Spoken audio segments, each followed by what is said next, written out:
Welcome to Trending in Education. Mike Palmer here. Very excited today to be joined by Dr. Fathali Moghaddam, who is a professor in the Department of Psychology and a faculty fellow at the Berkley Center at Georgetown University. He previously was director of the Conflict Resolution Program in Georgetown's Department of Government.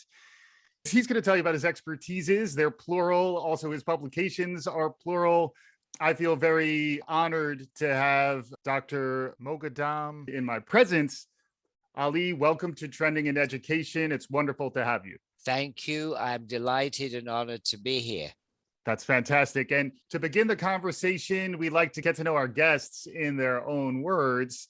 I like to talk about folks sharing their origin story. Can you share with us what got you to this point in your professional life? In brief, I was born in Iran, in Tehran, Iran, and I stayed there for 8 years before my family moved to England. For various reasons, I was put in a boarding school in London where I was raised and received my formal education in England. Mm-hmm. In 79, when the revolution was taking place, in 78, 79, this was something very important to me because as a student of social psychology, I was doing experiments on groups, and here was a real experiment. And I rushed back, I drove back to Iran from England, and I remained in Iran for about 5 years through the very difficult times of hostage taking and the beginnings of the Iran-Iraq War.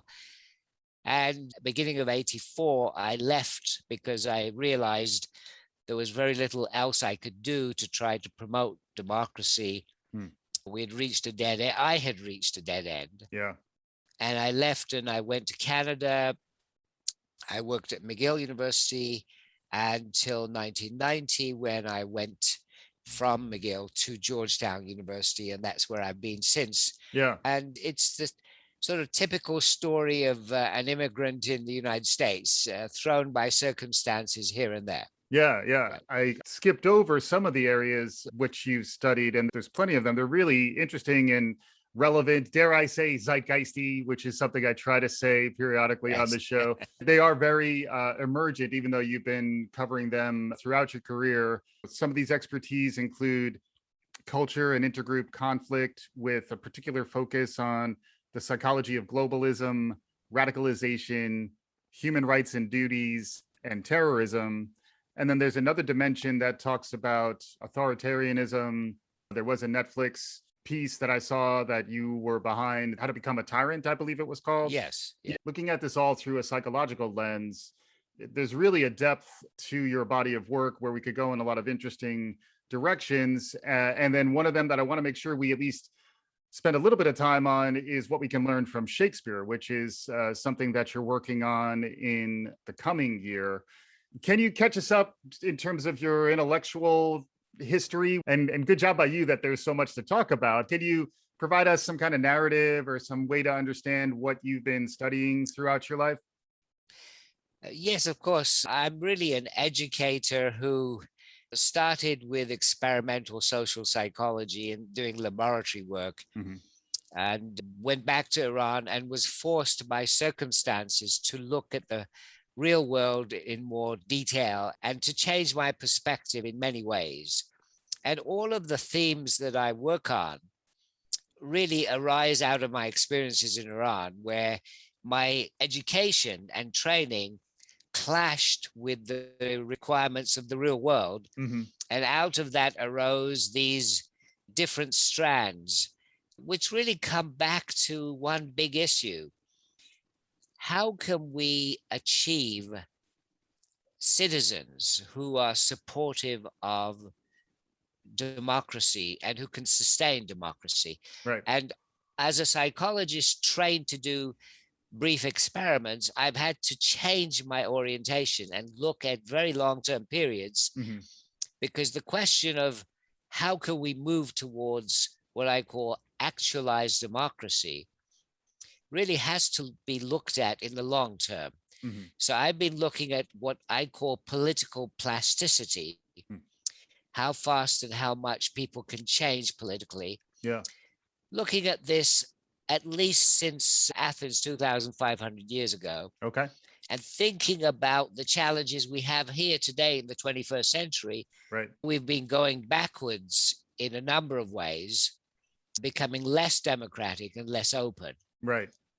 So that's the sort of educational thrust that I have. And then we are living in interesting times. In some ways, the setup leading into the challenging period globally that we've been in for the last 18 months or so is a new dimension. I'd be curious about your perspective on these cataclysmic moments in time, Yes, although this is yes, more of a period. yes. But how does that factor into an understanding of what's emerging, the opportunities and some of the risks around this era that we're living in? I think I could take that in two parts. One is, as an educator, Mm-hmm.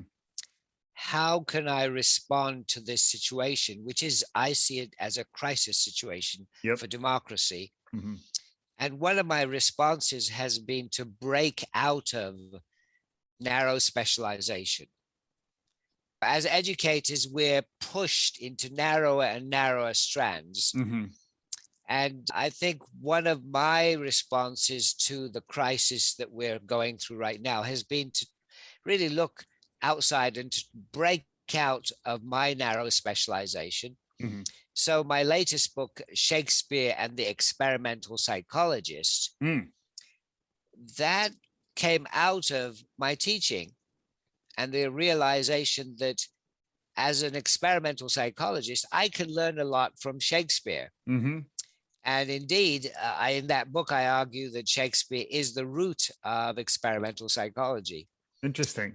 And I provide examples of thought experiments in Shakespeare's plays. Yeah. And the final chapter comes back to the issue of dictatorship. And I begin the final chapter with quotations from Donald Trump and Julius Caesar. Mm-hmm. Yeah. So that's been one of my responses. Yeah. A second response to the crisis we're going through is really to, as a psychologist, to home in on the question of the cognitive underpinnings of democracy and dictatorship. Mm. What are the thought processes that underlie Mm-hmm. democracy and dictatorship? What are the conditions in which these different political systems arise and are sustained? Mm-hmm. And of course, the big challenge is to avoid dictatorship. And it is a huge challenge in the 21st century, because in this century, we have globalization, the rise of threats of various kinds. Yeah.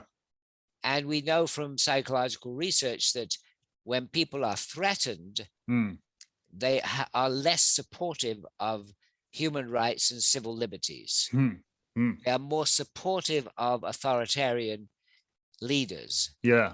So this creates a particular challenge. And so I have worked on the psychology of democracy and dictatorship and published books on those topics. And I've developed what I call a springboard model of dictatorship. Right. Which argues that dictatorship continues or it arises when the springboard is ready. So it's the context that is important. Right. It is the context that we have to give priority to. As a psychologist, I would argue that there are, in terms of personality factors, always in all groups, individuals who are potential dictators. Mm-hmm. There's always a potential dictator in every group. Mm-hmm. But why is it that all societies, all groups don't turn into dictatorships? I argue it's because the springboard to dictatorship is not available all the time. When it becomes available, the potential dictator can use it to spring to power. Right. But of course, the potential dictator is not ineffective and inactive in bringing about the springboard. Right. The potential dictator can help to bring about the springboard, as I experienced in Iran in '79 when Khomeini Hmm. Once we had got rid of the Shah, Khomeini recreated the Springboard, helped to bring it about, and launched himself into another dictatorship. Yeah. And we're seeing an increased occurrence of the conditions of the Springboard. Authoritarian regimes are on the rise, and even within more democratic places like the United States, there is a tendency towards authoritarianism as well. In our case, Trumpism. Globally, there may be other ways to understand it. And that is also something where credit to you. And I'd love to get more of your perspective on where we may be biased or overly narrow in our understanding of psychology and some of our assumptions around individualism. Do you have any perspective you can share about really any of this? Thank you. Yes, I do believe that in mainstream psychology, we have taken the wrong perspective because we have neglected the context. For me, psychological processes have to be looked at from the outside in. Mm-hmm. Now, this may seem paradoxical because you say the brain is in the individual, Mm-hmm. so we have to start there. But no, before the individual arrives in this world, there is already cognition out there. Mm-hmm. There is already a culture, there is already a normative system, there is already a prescription for how to behave. Mm-hmm. We fit into that larger culture. So we have to start by looking at what's going on outside and then working to the individual. Of course, I'm not the first person to have this idea. Right. Vygotsky, Mhm. Jerome Bruner, Ram Harry, many people have had this idea. I'm just following this line and Yeah. arguing that in order to understand what is going on with democracy and dictatorship right now, we should not start with individuals. Mm-hmm. We have to start by looking at collective processes Mm-hmm. and the narratives and values, etc., that are shared collectively. Mm-hmm. As regards the trends at the moment, it's very clear that we are in a trend of declining openness, declining democracy, weakening democracy, Mm-hmm. and the rise of authoritarian strongmen. And this is, as you pointed out, not just in non-Western societies, it is Mm-hmm. also in the West. Right. And I believe psychologically, this has a lot to do with the increased perceptions of threats, different types of threats, Yeah. whether it's threats of Mexicans coming across the border, Right. Muslims invading us, Mm-hmm. all these threats. It's not just the West that sees these threats. In Islamic countries, they see the threat of invasion from anti-Islamic forces. Right. So you've got the rise of these extremist groups in Iran, in Afghanistan, Mm-hmm. in Pakistan. Mm-hmm. If you look at the Islamic world, including the largest country, Indonesia, where Mm-hmm. I've visited and given talks, in these countries, there is a perception of invasion from the West. Mm-hmm.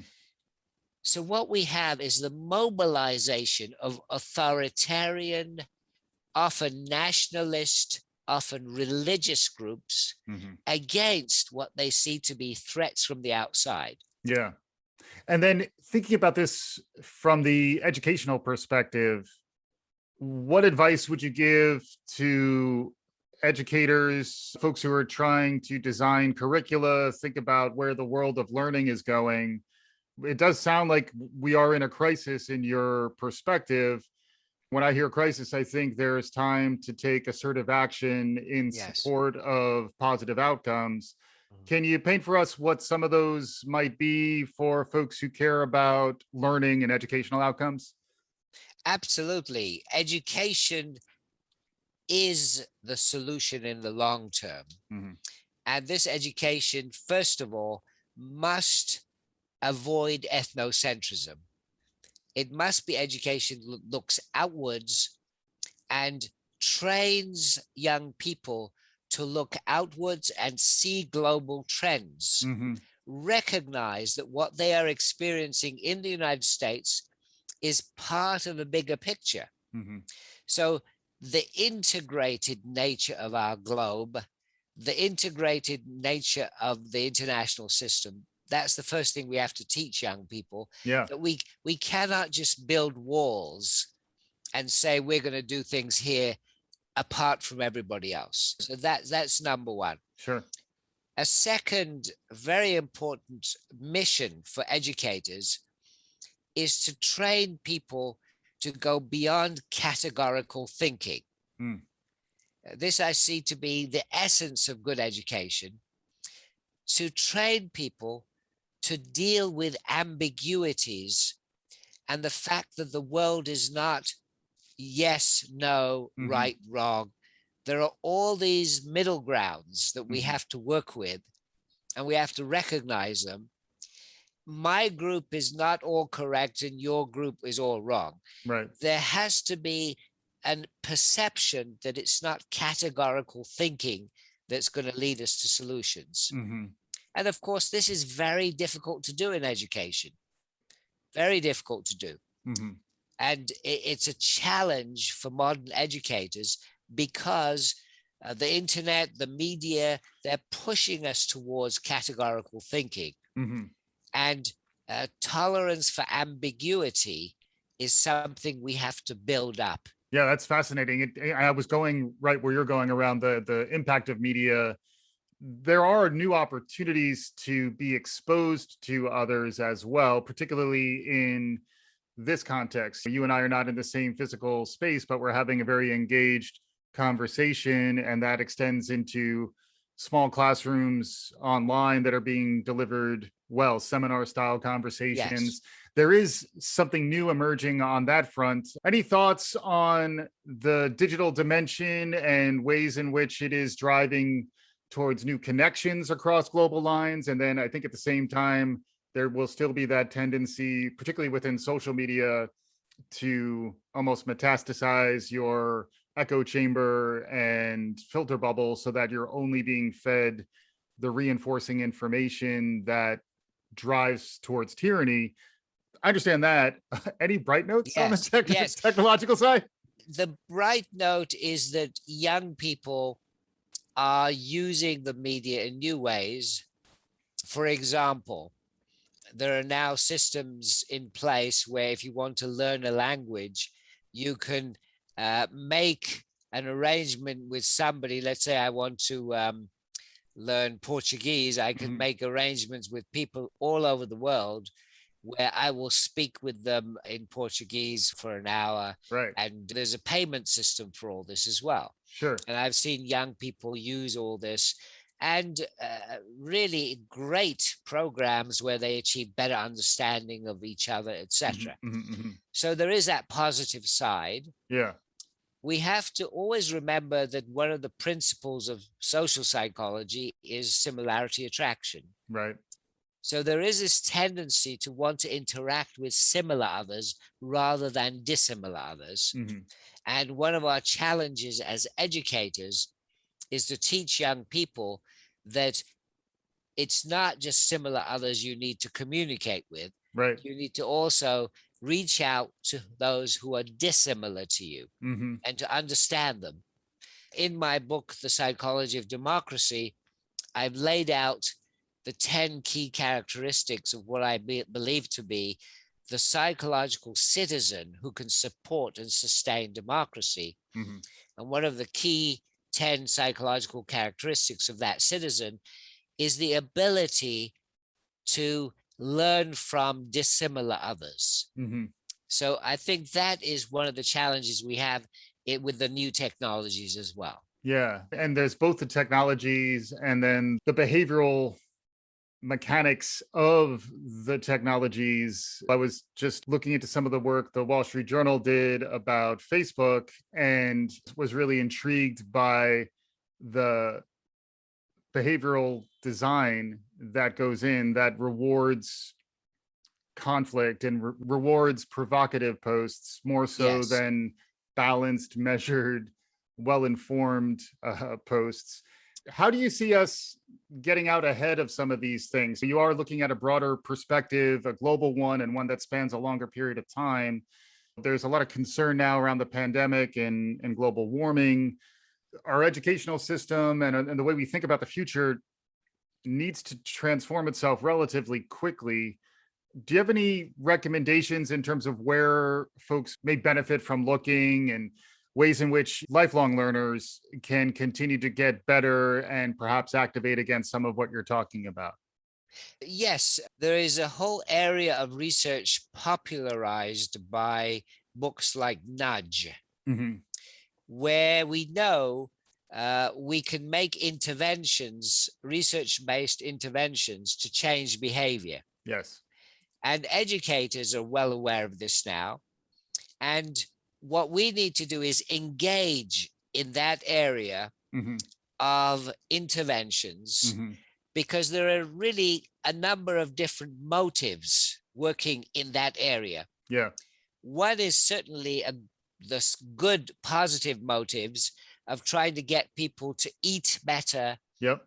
to behave in ways where they don't overconsume certain things, Yeah. they don't smoke, they don't drink too much, etc. They drive carefully. So we can intervene to make small changes and make possible behavioral improvements. Yeah. Frequently, the term I like there is choice architecture. You're Yes, designing the choices from a psychological perspective. It's almost like a cognitive restructuring, a reframing of the way we think individuals or groups can act. Yeah. Big believer in nudge and behavioral economics, I think more broadly. yes. But that's a great note. Absolutely. I think educators should become more involved in this area. Yeah. And again, we come back to this issue of the collective being first and the individual is second, Yeah. shaped by that collective. But we have to always remember that the same procedures, the same tools are being used with a profit motive. Hmm. So the nudge movement is not just to make people into Right. better citizens, it's Right. also to create huge profits for Yes. certain groups. To buy And the most expensive product. Yes. Yeah. exactly, and bring about bigger profits for certain corporations. And Right. we have to be Hmm. careful about that side. Yeah. So educators have to be ready to criticize when the knowledge and technology is being misused. Yeah. And then is there a new model of education that you think will need to be established? We do span K-12, lifelong learning, higher ed, all of them. How much of it is working and how much of it needs to be reimagined? It's something we talk about a lot, particularly as new skills emerge. You're talking about an even more fundamental understanding of human psychology that, if I'm hearing you right, is in some ways foundational. Once you accept some of the premises in the way you're thinking, it does have some serious implications to how you would design an educational system. Oh, absolutely. If we accept that we need to develop psychological citizens Mm. capable of supporting and sustaining democracy, if Yeah. we take that as our goal, Hmm. then we need to redesign the education system in major ways. There's no Yeah. doubt about that. Yeah. But we have to start with the understanding that democracy is not automatic, it is not natural, Hmm. and it is not inevitable. Yeah. This is a very important understanding Yeah. we have to come to. Unfortunately, there are those in the education system who still believe in the inevitability of the end of history thesis, if you like, Hmm. that capitalist democracy is inevitable. Everybody will become that. Right. Right. I've heard this from educators, Hmm. that we're all going in that direction. I believe that is total nonsense. There is nothing inevitable in history, Mm. not in the Marxist way, not in the capitalist way. Yeah. By the end of the 21st century, we could have all become a model of China in different ways. Yeah. See, the Chinese are putting forward a different model of society, Right. and they're saying our civilization provides a better system than the capitalist democratic system. Mm-hmm. And this is a competition. Mm-hmm. And there is no inevitability about who wins out. Yeah. So in education, we have to be very aware of this, and we must accept the responsibility of developing citizens who can help democracy win out. Yeah. Yeah. And I'm continuing to come back to Shakespeare. Are there any lessons to be learned in terms of the future of education or how to be a good teacher? Everything connects to Shakespeare in some way. And you've just Yes, written an yes. extensive book, but any ways in which you could connect any of this to some of what Shakespeare put out there for us? Oh, absolutely. I come back to this challenge we have as educators of breaking out of our narrow specializations Yeah. and looking more broadly. Mm-hmm. When I did that with Shakespeare, I discovered that, first of all, in a number of Shakespeare plays, such as Hamlet, there are these brilliant thought experiments. And if you look at the details of these thought experiments, they are really precisely laid out. And they're the kind of thought experiments that could be carried out in a psychology laboratory today. So in my book, Shakespeare and the Experimental Psychologist, I map this out. Yeah. Then I discuss examples of scientists and science where thought experiments are the key. And one example is Albert Einstein, who I consider to be the greatest scientist in the last couple of 100 years. Yeah. Einstein did not carry out actual experiments. He did thought experiments. Mm-hmm. He was so brilliant in his thought experiments, and we are still discovering the truth of some of his most important thought experiments. For example, black holes. Right. Over 100 years ago, here he was talking about this phenomenon. And I believe I'm right in saying that when he died, he wasn't sure there are black holes. Right, right. But here we are now talking about black holes as though they're concrete things. Yeah. So one of the things to keep in mind as educators, I believe, is we've got to be flexible in how we look at disciplines and specializations. And we've got to teach young people in a way that is not rigid. Sometimes as educators, we become protective of our turf. This is psychology and that is literature. Right. Don't mix up literature with psychology, and don't mix up physics with philosophy, and just keep them apart. Right, right. That is, of course, not a very useful way to do things. We have to train young people to think flexibly. Yes. And I believe the greatest breakthroughs come when particularly young people start thinking across disciplines. Yes. Rather than within disciplines. So as educators, we've got to encourage them to do more of that. Yeah, makes a lot of sense. And it does remind me of conversations I've had about the future of work and product development, which similarly requires that interdisciplinary, cross-functional thinking. It's true in large organizations too, rather than have these silos that are operating parallel to one another.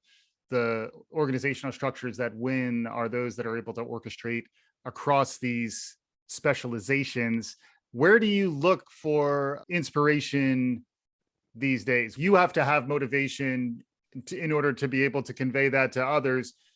What charges you up? What gives you the energy that allows you to continue to push others in a good direction? In getting charged up, I look not necessarily within our own time, look at Shakespeare. Yeah. This is an incredible inspiration. I look at authors in different languages. I also am fluent in Farsi, of course, my heritage tongue. And there is incredible inspiration to be gained by reading someone like Shakespeare and recognizing that here is somebody who is timeless, who is not limited to any one culture, and who can teach us about the world that we live in right now. So that is inspiration. Mm-hmm. And as educators, we should not be confined to a narrow discipline. And of course, we have to fight against the bureaucracy of our institution. Yes. The bureaucracy of our institution, which pushes us within a certain discipline and Mm-hmm. pushes us to think within narrow lines. Yeah. And this is bureaucracy. Yeah. I've also recently written a paper on the psychology of bureaucracy, which is on my website. Oh, wow. When I'm ready, that's one that I'm going to want to Yes. lean into. You're touching on another dimension of the educational universe, which is higher ed. Any thoughts on where it is today? The emergency response to go online a year ago, mixed bag. Now with the Delta variant still out there, folks are very on edge within higher education. You are within higher education. Any perspective on where higher ed is, and based on your work, where we may want to steer it? There's sort of two answers to that. One is the short term. And I think both K through 12 and higher education have really been struggling to meet this COVID challenge financially as well as anything else. So the short-term challenge is definitely there. We're trying to meet it as best we can. Yeah. There is the long-term challenge. And the long-term challenge for me is how can we better educate citizens who will be supportive of democracy and sustain democracy. Mm-hmm. And that is something that is far greater in challenge. Yeah. And one of the things that prevents us doing a better job is the bureaucracy of higher education. Mm-hmm. If you look at the statistics and look at the number of students, the number of faculty, mm-hmm. and number of administrators hired, you will see that the number of administrators hired is dramatically higher than the number of faculty. The percentage increase has been so dramatic. Yeah. And when you hire an administrator, typically what you're doing is you're adding to the bureaucracy. Mm-hmm. Because that's what they are trained to do. They are trained to add more rules and then hire more people in the same vein. Yeah. So one of my goals would be to cut down the number of administrators in higher education by a huge margin. Mm-hmm. And I believe this can be done, but this is not a phenomenon just for the West. Sure. This is taking place all over the world. Mm-hmm. There are two trends that are global in higher education at the moment. One is extremely positive. That one is women given the opportunity to compete openly with men. Mm-hmm. They are doing extremely well. Right. And their numbers are increasing. Mm-hmm. That's a very positive trend. But a very negative trend is the increasing bureaucracy of higher education, the increasing number of administrators, the increasing cost of administration. And this is universal as well. Mm-hmm. And I believe it's going to lead to a crisis because the costs cannot go on like this. Yeah. And it's challenging when then the administrators are also those who are responsible for the budget. So they're more likely to protect roles that are like their own. I guess maybe there's a little intergroup empathy that would benefit in that context as well. Really fascinating stuff, Ali. We are getting close to concluding here. So I think we've touched on a lot of really heavy stuff. And again, a credit to you for all of your work. If folks want to find your stuff, where do you recommend that they go? My website, fathalimoghaddam.com. Has a lot of material, and that's a good place to start. We'll include that in the show notes for those of you who are interested. Can you bring this all together? It's a lot that we talked about, but if there's some concluding thoughts as we're wrapping up here, again, thank you so much for joining. A tremendous opportunity here for us to talk to you. But do you have any concluding thoughts before we wrap up? Yes, my concluding thought is that in education, and we're all educators here, in education, it is really much better to work in an open democratic system. I've worked in a dictatorship. It's not fun. Yeah. So we as educators, it is in our interest to really work hard to sustain democracy. And democracy is not going to be sustained automatically. It is not inevitable. It is something we have to fight for. We have to fight for it by helping young people to develop as psychological citizens capable of sustaining democracy. And that requires real hard work.